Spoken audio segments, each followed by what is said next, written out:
Guys, what is up? And today we're back with a brand new video. Now, before we get into this video, I just want to let you guys know it would be really appreciated if you guys could like and subscribe. We are almost at 50 subscribers, and I want to see if we can get there by the end of June. So if we can, that'd be absolutely amazing, guys.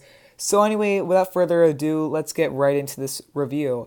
So iOS 13 Developer Beta 2 released yesterday, and the second I installed it, I noticed a pretty decent improvement, guys. Performance is actually slightly better than iOS 13 Developer Beta 1, and we have a lot of fixes here, guys. I'm not going to cover all of them because most of them are minor, but I'm going to cover some of the biggest ones that I noticed and that were kind of annoying. So before we get into those, I just want to start off with performance and battery life. So performance, there was actually a bit of an increase. Now I noticed with some apps like the App Store, we had an increase in the load up time. As you guys can see there, it was pretty quick. Developer Beta 1 was actually a little bit slower each time. I noticed that right when I opened up some apps after installing Beta 2. Now, before we do anything else, I do want to show you guys the Geekbench scores that I got for Developer Beta 2 and compare them to Developer Beta 1. So as you guys can see here, for Beta 1, we got a single core score of 2553 and a multi-core score of 4502. So those were not actually that bad at all. Now for Beta 2, it's a little bit of a different story. The single core score is 2541, so just slightly lower than Beta 1, so that's not an issue. But when we go down to the multi-core score, you guys can see it's actually a bit of a decrease.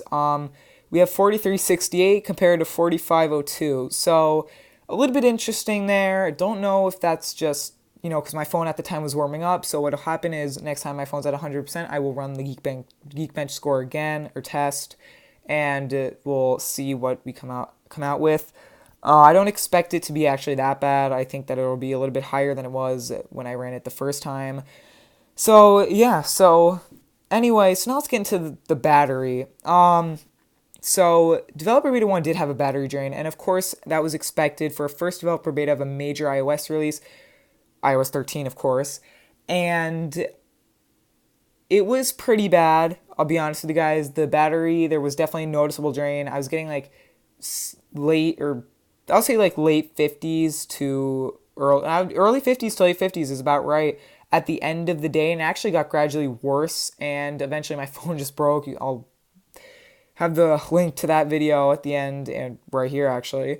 But I had to downgrade my iPhone SE to iOS 12.3.1. And actually on Sunday, I upgraded to 13 again, seeing how I expected Beta 2 to release on Monday, which it did. So far, Beta 2 has not broken my phone, but the battery drain seems to be, it remains the same. It hasn't gotten any worse, but it hasn't gotten better. It's still there, so I just want to talk about that. At the end of the day, without even using it, I'm getting around 70s, 50, even 60s. So it's there. It's not any worse, so that's good. And let's hope it stays like that. So anyway, so a couple of the bugs that I noticed that were fixed, I do want to talk about this. So let's start off with the 3D touch gestures on the iPhone SE. So as you guys know, on the XR, the iPhone XR, and the iPhone SE, we now have all the 3D touch gestures that you guys have on the 10S's and 6S's and 8s, and it's actually really nice to have. I'm definitely glad we have this feature now. And there was this bug when you went to any 3D touch menu here. When you tap out, you get this animation, like it gets pulled behind the app, sort of. Now, when you did that in Beta 1 and pressed the home button, it just disappeared. There was no animation. There was a lack of animation there. It just disappeared. Now, I did report this to Apple, and it seems as if in Beta 2 is actually fixed. As you guys can see here, I'm pressing the home button, and it just has that nice animation. So that's really cool. So another thing I noticed was in the control center, this first toggle right here, when you tap and held it, sometimes it would think that you're trying to press one of the Wi-Fi or Bluetooth toggles and it just would not open up. But now that seems to be fixed. It opens up every time. So that's always nice to have. Now another bug was in Beta 1 where the dark mode and light mode option, the appearance dark here, would just kind of freeze, then load the dark mode. And there was no animation, but in iOS 13 Developer Beta 2, we now have an animation, as you guys can see in the background here. There's an animation, and it's way faster and smoother. So that's really nice to have. Another thing was that in Beta 1, if you had your sound options to the volume buttons change the ringer volume, on the home screen, it would come up on the side here, and it wouldn't be the ringer. It would actually just change the normal like sound volume. So that sound volume, okay, that's interesting. Anyway, it would just change the general volume, not the ringer. So now in Beta 2, that seems to be fixed. It changes the ringer, as you guys can see right up here. So that's really nice.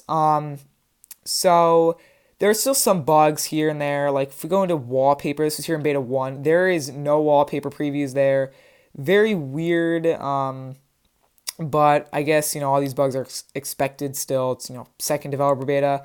I'll definitely be reporting some of these later. And another bug that I do want to cover right here, I'm glad I saw this. The dark appearance dims wallpaper.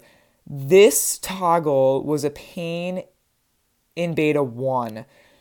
In Beta 1, whenever you set this on or off and then went into or backed out, went to a different menu, it would actually change to what it was originally. So if I turn this on, and in Beta 1 I'd turn this on, right? I'd go back out, go into wallpaper again, and that would be off again. Whereas Beta 2, it stays on, it stays to what you have set. So if I go back in, turn that off, go back out, and go back in, it's still off. So that's been fixed. That was really annoying. And another bug is, well, number one, other than these not showing up, when you tap them, it actually still brings up a preview. And you can actually see up here, the status bar, we have this really weird bug where right here, the battery is like glitched out. I don't know what's going on with that. And we actually have a duplicate Wi-Fi logo over where this data bars should be. So that's kind of interesting. And in Beta 2, we also had this fixed. Down here, this was to turn perspective off and on, as you guys can see, and turn it back on. It's on. So they fixed that finally, and it's really nice to have. Now, Beta 2 did fix a lot of bugs, a lot more than I have said, and I just wanted to cover those. So if you guys enjoyed this video, make sure, again, leave a like and subscribe. Oh, and before I forget, there's actually 2 other bugs I do want to say that were fixed really quick. So Safari, there was no 3D touch toggles in Beta 1, and now we actually have those in Beta 2. And also in the camera app, you guys can see that in Beta 1, there was actually the status bar overlapping all of these options up here, or Beta 2 that is fixed. All right, so that's all the bug fixes that I wanted to discuss today. There's still going to be bugs here and there. And so, guys, make sure you keep reporting those if you're using the betas. And iOS 13 will get better. So, anyway, see you guys in the next one. Peace out.